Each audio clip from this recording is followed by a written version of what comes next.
Inaugurée en février 2016, la Cité des Arts se trouve à la croisée des chemins. Cette structure qui dépend de la CINOR se trouve donc à la croisée des chemins, tout simplement pour des raisons d'argent. Et des raisons d'argent qui viennent tout simplement de la baisse des financements publics.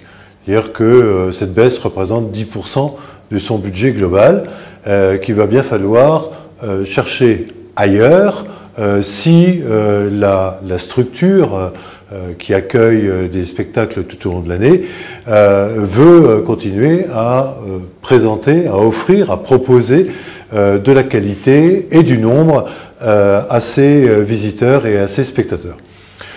Donc, chercher de l'argent ailleurs, c'est aller chercher de l'argent dans le privé, sous la forme du mécénat culturel.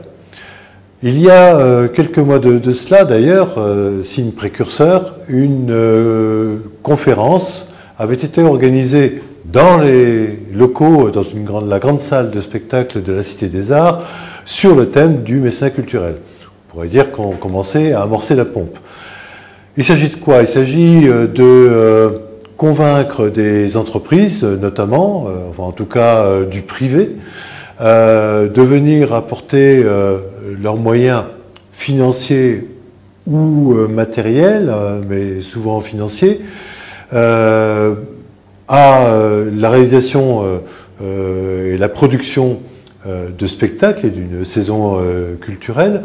Les responsables de la Cité des Arts rappellent une chose que tous les chefs d'entreprise devraient savoir, c'est que le mécénat en général, le mécénat culturel en particulier, donne droit à des réductions fiscales. D'ailleurs, lors de la conférence de presse qui a eu lieu mardi sur le thème.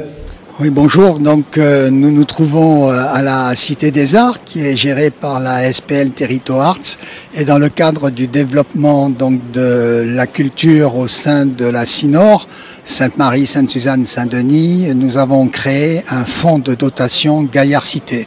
Un fonds de dotation, c'est permettre aux artistes d'être accompagnés par des mécènes qui trouveront un intérêt à défiscaliser, donc à payer moins d'impôts et puis avoir des compensations pour les entreprises au niveau de l'usage de la Cité des Arts.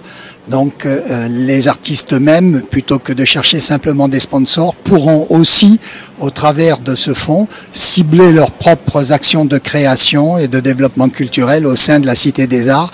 Et dans ce cas-là, ils pourront faire verser les entreprises qui les accompagnent habituellement en sponsorisation en mécénat, ce qui fait qu'ils auront beaucoup plus d'avantages à les accompagner. Un expert comptable était présent pour attester l'avantage fiscal qui est attaché au mécénat culturel. Le mécénat culturel, c'est également, pour quelqu'un comme moi qui l'a pratiqué, non pas en tant que patron, mais en tant que responsable de communication notamment, et responsable associatif, eh bien c'est une manière de créer un lien entre l'entreprise et le monde de la culture. Après tout, l'entreprise peut aussi faire bénéficier le monde de la culture d'un certain nombre de compétences qui lui sont utiles à ce monde de la culture. Il n'y a pas que l'argent dans la vie. Et le mécénat culturel en France, qui est un peu la cinquième roue du carrosse, qui est beaucoup plus développé à l'étranger, je ne parle même pas des pays anglo-saxons, encore moins des États-Unis où c'est quasiment la règle, eh bien le mécénat culturel devrait progresser, sinon on risque d'avoir une vie culturelle un petit peu anémiée.